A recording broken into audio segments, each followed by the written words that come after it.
a déjà beaucoup dit, mais Viktor Orban, en fait, il a théorisé ce concept de démocratie libérale qui veut dire quoi ? Qui veut dire que la démocratie, finalement, repose entièrement sur la souveraineté du peuple. Et le gouvernement est censé incarner à lui tout seul la souveraineté du peuple. Or, que fait Orban en Hongrie ? Il s'assoit, il a mis sous tutelle, en fait, le ministère de la Justice, et il est en train de faire la même chose avec les universités.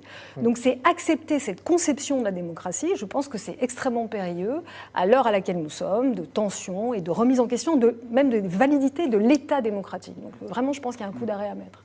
Gabriel Cluzel, si vous étiez député européen, membre du PPE, qu'est-ce que vous voteriez? Suspension, exclusion ou statu quo?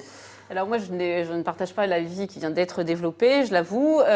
Pour répondre à la question initiale, est-il un dirigeant de droite comme les autres? En tout cas, il est un dirigeant de droite tel qu'un certain nombre d'électeurs en Europe et même de nombreux électeurs, et en France, il faut quand même le dire, appellent de leur vœu, c'est un fait, parce que Philippe de Villiers l'a développé de façon assez synthétique, ses positions sur la famille, sa vision jugée plus réaliste que bien d'autres dirigeants sur l'immigration, eh bien, satisfait un certain nombre d'électeurs. Et en effet, il joue ce credo-là, il l'a dit souvent, il dit « moi, j'écoute mes électeurs et je défends la Hongrie avant de défendre l'Europe ». Et c'est bien ce que reprochent actuellement les populistes à leurs dirigeants. Et puis je crois que la sanction, je crois que les professeurs et les gardiens de prison savent ça, quand il y a un niveau de révolte qui atteint, ça se manie comme de la nitroglycérine. C'est-à-dire que s'ils le font partir, eh bien, comme vous le disiez, il sera un martyr, il galvanisera les tièdes et puis conscientisera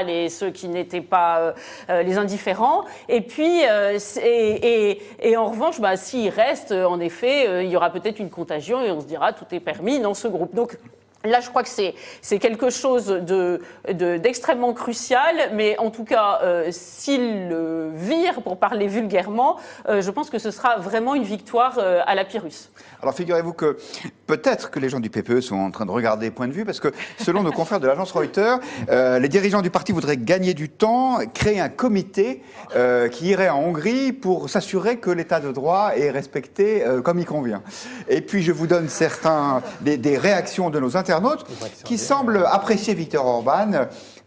Sur le Figaro.fr, Nicole nous dit « Le PPE, comme son nom l'indique, est populaire, donc je ne vois pas pourquoi la Hongrie devrait quitter ce groupe. » Et la même Nicole ajoute « C'est un leader de droite, pour moi, Orban, je dirais même mieux que certains, car il défend son pays. » Johan nous dit « Il a une politique d'immigration ferme, est-ce interdit ?» Point d'interrogation. Et R34, « En quoi est-ce pernicieux de respecter les